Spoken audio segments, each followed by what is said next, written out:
Genesis, chapter 36. Now these are the records of the descendants of Esau known as Edom. Esau took his 3 wives from the daughters of Canaan, Adah, the daughter of Elon the Hittite, and Oholibamah, the daughter of Anah, the son of Zibeon the Hivite, and Basemath, the daughter of Ishmael and the sister of Nebaioth. Adah bore Eliphaz to Esau, and Basemath bore Ruel, and Oholibamah bore Jush, Jalem, and Korah. These are the sons of Esau born to him in Canaan.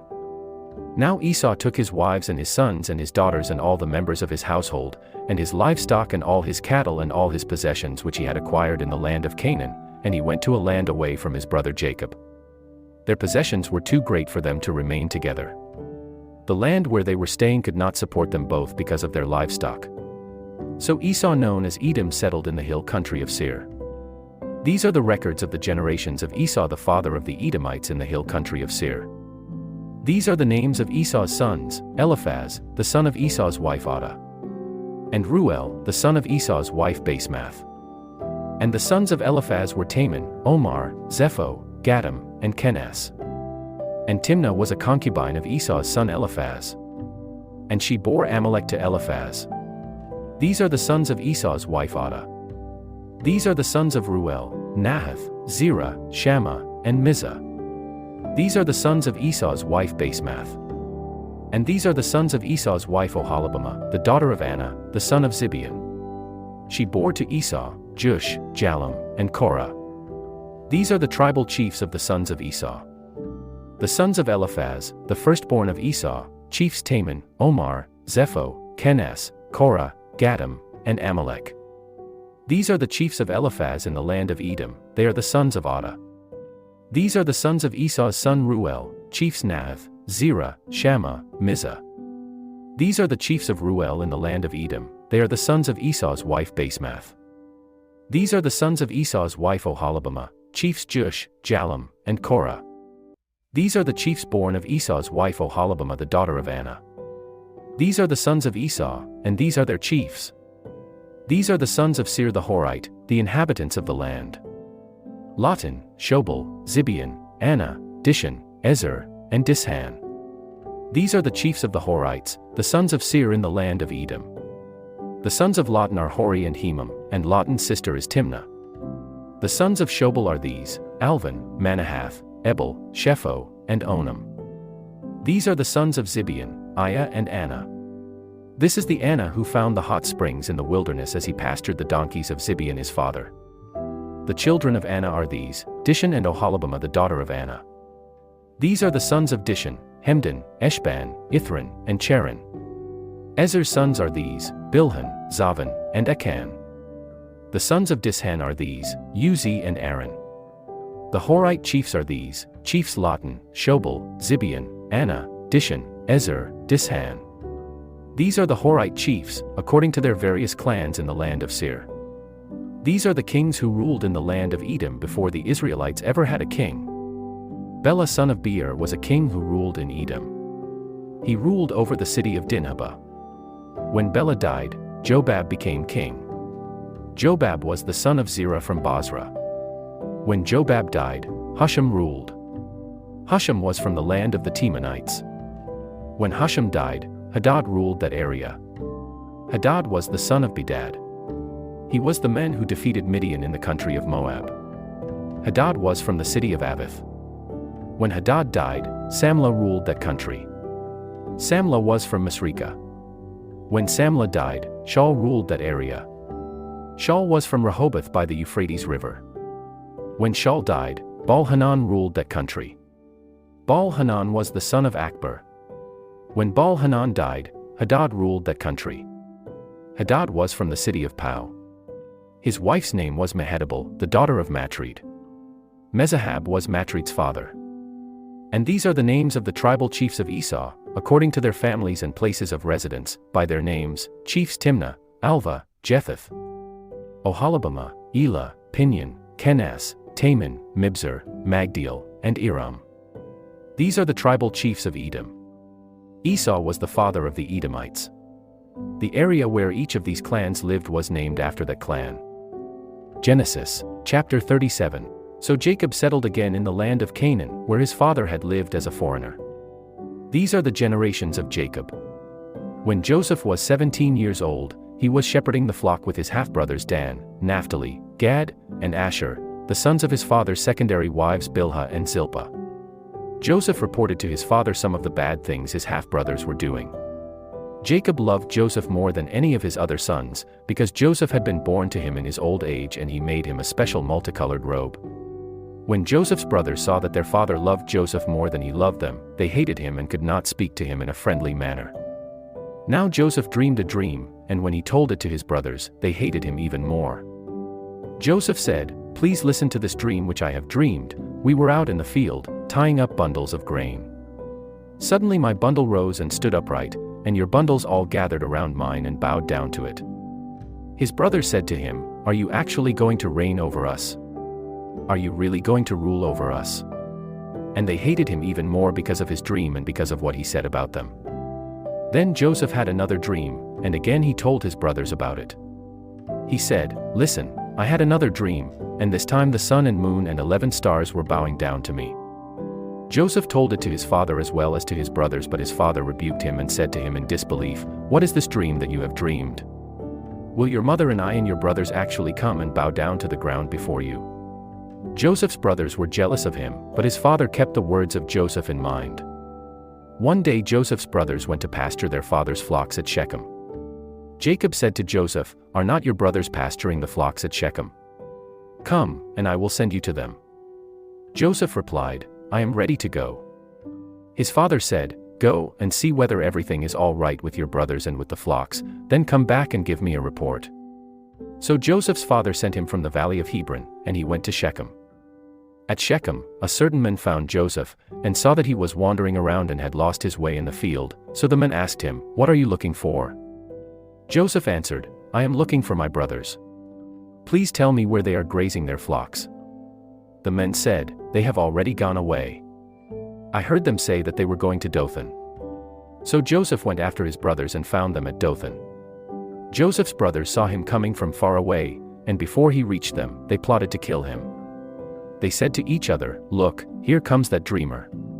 Come on, let's kill him and throw him into one of these pits. We can tell our father that a wild animal has eaten him. Then we'll see what comes of his dreams."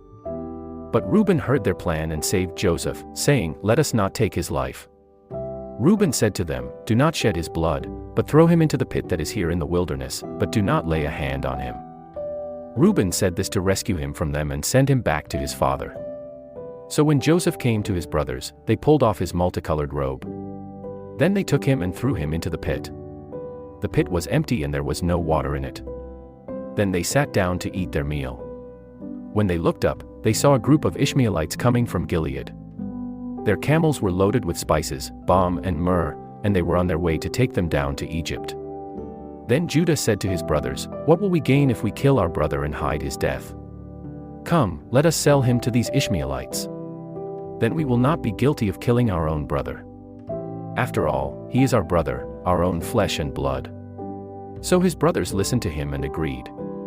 So when the Ishmaelites, who were Midianite traders, were passing by, the brothers pulled Joseph up and lifted him out of the pit, and they sold him to the Ishmaelites for 20 shekels of silver.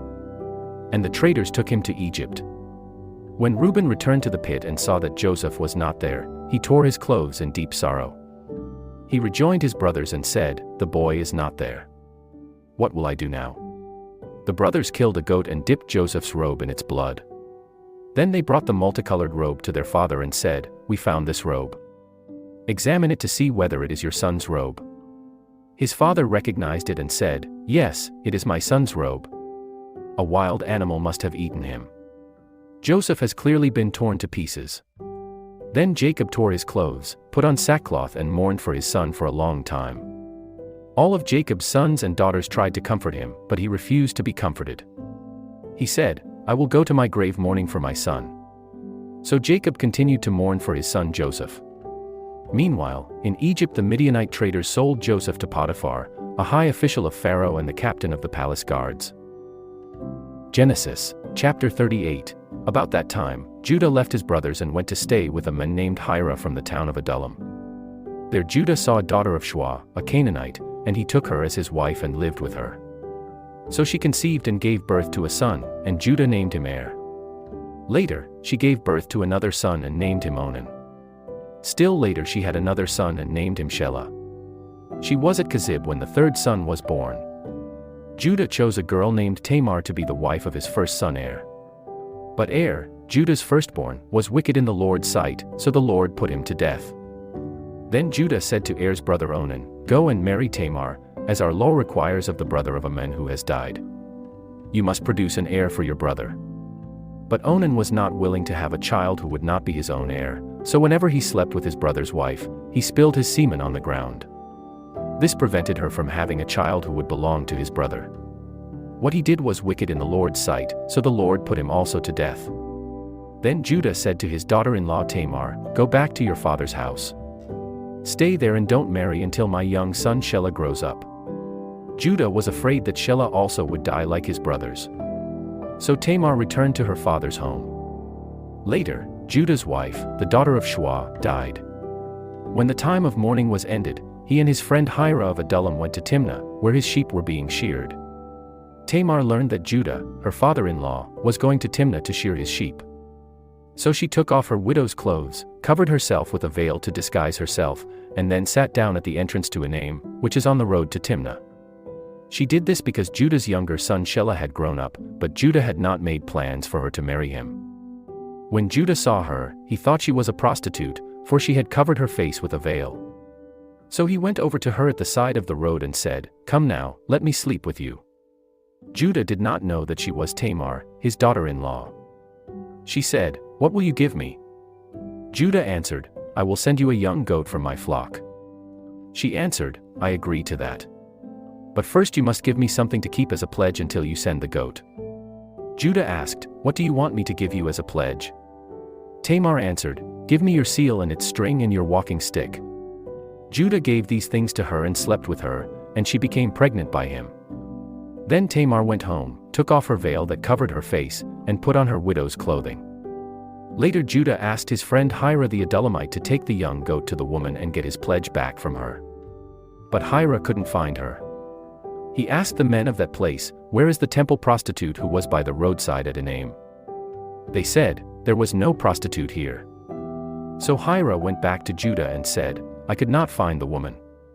The men who live in that place said that there was never a prostitute there." So Judah said, "Let her keep the things. I don't want people to laugh at us. I sent her the goat as I promised, but you could not find her." About 3 months later, someone told Judah, "Your daughter-in-law Tamar has acted like a prostitute, and now she is pregnant." Then Judah said, "Bring her out and let her be burned to death." While she was being brought out, she took the things Judah had given her and sent them along with a message to her father-in-law, saying, "I am pregnant by the man who owns these things. Look at them and see whose they are, this seal and its string and this walking stick." Judah recognized them and said, "She is more righteous than I. She did this because I did not give her to my son Shelah as I promised." And he did not sleep with her again. When the time came for her to give birth, there were twin boys in her womb. While she was giving birth, one baby put his hand out. The nurse tied a red string on the hand and said, "This baby was born first." But that baby pulled his hand back in, so the other baby was born first. The nurse exclaimed, "What? How did you break out first?" So he was named Perez. After this, his brother who had the scarlet thread on his hand was born and was named Zerah. Genesis, chapter 39. Now Joseph had been taken down to Egypt, and Potiphar, an Egyptian who was one of Pharaoh's officials and the captain of the palace guard, bought him from the Ishmaelite traders. The Lord was with Joseph, and he succeeded in everything he did as he served in the house of his master, Potiphar the Egyptian. Potiphar saw that the Lord was with Joseph and that the Lord gave him success in everything he did. So Potiphar was pleased with Joseph, and he soon made him his personal attendant. Potiphar made him in charge of his entire household, and he entrusted to his care everything he owned. From the time that he made him overseer in his house and over all that he had, the Lord began to bless Potiphar's household for Joseph's sake. The blessing of the Lord was on everything Potiphar had, both in the house and in the field. So Potiphar left all that he owned in Joseph's charge. With Joseph there, he was not concerned about anything except the food he ate. Now Joseph was handsome and attractive in form and appearance. After some time, the wife of Joseph's master began to pay special attention to him. One day she said to him, "Sleep with me." But he refused and said to his master's wife, "Look, my master does not have to concern himself with anything in the house, because I am here. Everything he owns he has entrusted to my care. No one here has more authority than I do. My master has withheld nothing from me except you, because you are his wife. How then can I do such an evil thing? It is a sin against God." But she kept putting pressure on Joseph day after day, but he refused to sleep with her, and he kept out of her way as much as possible. One day it so happened that when Joseph went into the house to attend to his duties, none of the house servants was there in the house. His master's wife grabbed his robe and said to him, "Come to bed with me." But he escaped and ran outside, leaving his robe in her hand. When she saw that he had left his robe in her hand and had run outside, she called out to her house servants and said to them, "Look at this, your master has brought this Hebrew slave here to mock and insult us. He came to me to lie with me, and I screamed. When he heard me screaming, he left his robe with me and ran out of the house." Then she kept his robe until her husband, Joseph's master, came home. Then she told her husband the same story. She said, "That Hebrew slave that you brought here came into my room and insulted me. But when I screamed, he ran outside, leaving his robe with me." Joseph's master Potiphar was furious when he heard his wife's story about how Joseph had treated her. So Potiphar put Joseph into the prison where the king's enemies were held, and there he stayed. But the Lord was with Joseph and extended loving kindness to him, and granted him favor in the eyes of the prison warden. So the warden put Joseph in charge of all the other prisoners, and made him responsible for whatever was done in the prison. The warden paid no attention to anything that was in Joseph's care, because the Lord was with Joseph and made him succeed in everything he did. Genesis, chapter 40. Sometime later, the cupbearer and the baker of the king of Egypt committed an offense against their master the king of Egypt. Pharaoh was extremely angry with these two officials. So he put them in the same prison where Joseph was kept. The captain of the guard put the two prisoners under Joseph's care and he attended them. They remained in prison for quite some time. Then the cupbearer and the baker of the king of Egypt, who were confined in the prison, both dreamed a dream in the same night, and each dream had its own meaning. When Joseph went to them the next morning, he saw that they were upset. He asked them, "Why do you look so worried today?" The two men answered, "We both had dreams last night, but there is no one to interpret them." Joseph said, "It is God who gives the ability to interpret dreams. Tell me your dreams." So the cupbearer told Joseph his dream first. He said, "In my dream there was a grapevine in front of me, and on the vine were 3 branches that began to bud and blossom, and soon it produced clusters of ripe grapes. Now Pharaoh's cup was in my hand, so I took a cluster of grapes and squeezed the juice into the cup. Then I placed the cup in Pharaoh's hand." Then Joseph said to him, "This is the interpretation of it. The 3 branches represent 3 days. Within 3 days Pharaoh will lift you up and restore you to your position, and you will serve the king his wine just as you did before. But please remember me when all goes well with you, and show me kindness, mention me to Pharaoh and get me out of this prison. For in fact I was forcibly carried off from the land of the Hebrews, and even here in Egypt I didn't do anything to deserve being put in prison." When the baker saw that Joseph had given a favorable interpretation to the other servant's dream, he said to Joseph, "I also had a dream, and in my dream, there were 3 baskets of bread stacked on my head. The top basket contained all sorts of baked food for Pharaoh, but the birds came and ate them from the basket on my head." Joseph answered, "This is the interpretation of it. The 3 baskets represent 3 days. Within 3 days Pharaoh will cut off your head and will hang your body on a pole, and the birds will eat your flesh." Now the 3rd day was Pharaoh's birthday, and he gave a feast for all his officials. He released from prison the cupbearer and the baker in the presence of his officials. He then restored the cupbearer to his former position, and the cupbearer put the cup into Pharaoh's hand. But Pharaoh hanged the baker, and everything happened the way Joseph said it would. Yet the cupbearer did not remember Joseph. He forgot all about him.